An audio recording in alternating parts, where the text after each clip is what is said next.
We're going to begin with Italy because that was the first to convert to one of those authoritarian forms of government.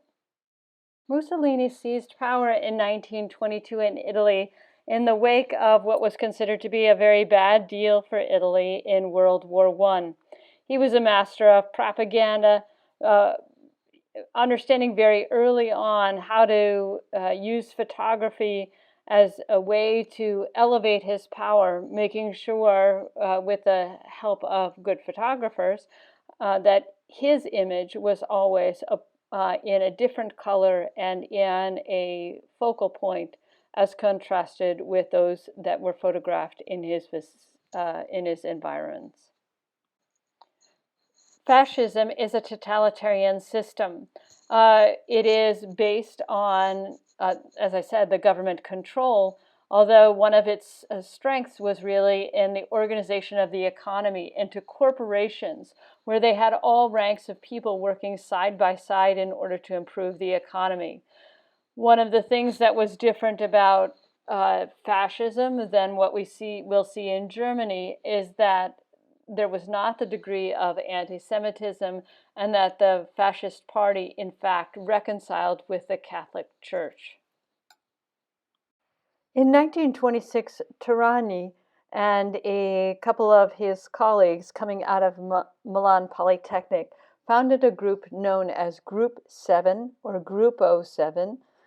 And these architects were about moving Italy away from its traditionalism and revival styles. So what was dominant in Italy at the time was revivals of classical, revivals of Baroque, the things that had made Italy great. What they advocated instead was rationalism in architecture. They embraced the machine coming off of the legacy of the futurists. And so they were really pushing the envelope towards modernism. The Casio del Fascio was built as the headquarters or the local headquarters for the fascist party. And interestingly enough, it's built by one of the Gruppo 7, one of the proclaimed modernists. Please note that this is the same individual who is the author of the treatise that you are reading, so I expect you to overlap. As a comparative building, I've also included down in the right-hand corner Le Corbusier's Pavilion Suisse, a building that was very much admired by Gruppo 7. Although the Gruppo 7 strongly admired l'esprit nouveau and Le Corbusier's articles therein, there was a division between two of the leaders, Turani on the one hand and Giuseppe Pagnano on the other hand. And what happens is that as Mussolini becomes convinced of the merits of rationalism, that isn't enough, and there's this divide, so that when the extra area of architecture on the outskirts of Rome, which is called the EUR now, which was near the Exposition grounds, that what happened was that the rationalists and Turani's camp lost out, and Pagnano's group, who really wanted a strict classicism, that's who took over. You can see that kind of strict classicism, the revival of historicism in both on the left-hand side, that EUR building, and on the right-hand, the image from Sabaudia, which was a beach installation designed for the military.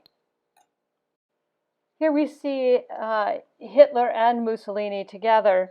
Hitler was elected chancellor in 1933, seized total power by 1934. Unlike Mussolini, we see almost no evidence of any play with modernism. Nazism stands for National Socialism. It is an extremely nationalistic program. It is like fascism in that you have this totalitarian, militaristic government, but the idea is a little bit different because the Führer, the leader, believed that he represents the collective will of the people. And there's no such pretense in Italy.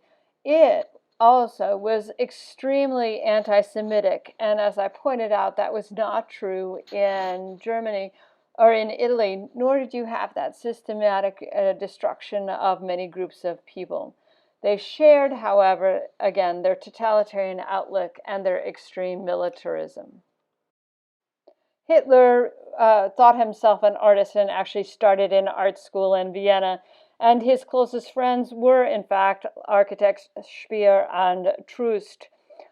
He and Speer actually came up for a joint plan for rebuilding the city of Berlin in the 1930s along a strong central axis, but using some of those functional zoning ideas that Le Corbusier had put forward. Speer's design for the chancellery, and notice 1936 to 9 is before World War II has actually started, is opulent but refined. It has a lot of the symbols of power. One of the things I'm going to ask you to do is to compare designs by Speer to Terragni. And here you're seeing the interiors of the chancellery to the interior of Casa del Fascio.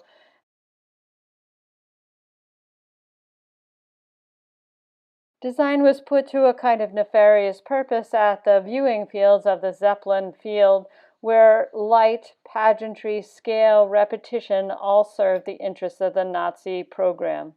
Another type of design funded by the Nazi Party was buildings along travel roads, along the Autobahn, rest houses, and youth hostels that reflected traditional German values, but also served as troops and young people moved to viewing sites like Zeppelin Field, where they could actually see or actually stay in residences that reflected German values. Use Kleiner to help you find what degenerate art is, and the examples like Nolde here. I also want you to know what the contemporary events were to which Picasso refers and how he uses the coloration of popular imagery, coloration and content of popular imagery and news sources in this painting. In this final postcard from the Exposition Internationale in Paris of 1937, we see on the left-hand side the Nazi building in its tall monumentality with its eagle on the top. On the right-hand side, we see Melkina's statue to the workers and the Soviet Union and their totalitarian architecture facing off. The question I'm going to ask you is, how does this axial view of the International Exposition of Art and Technology in Modern Life at Paris summarize the conflicts between the Soviets and the Nazis?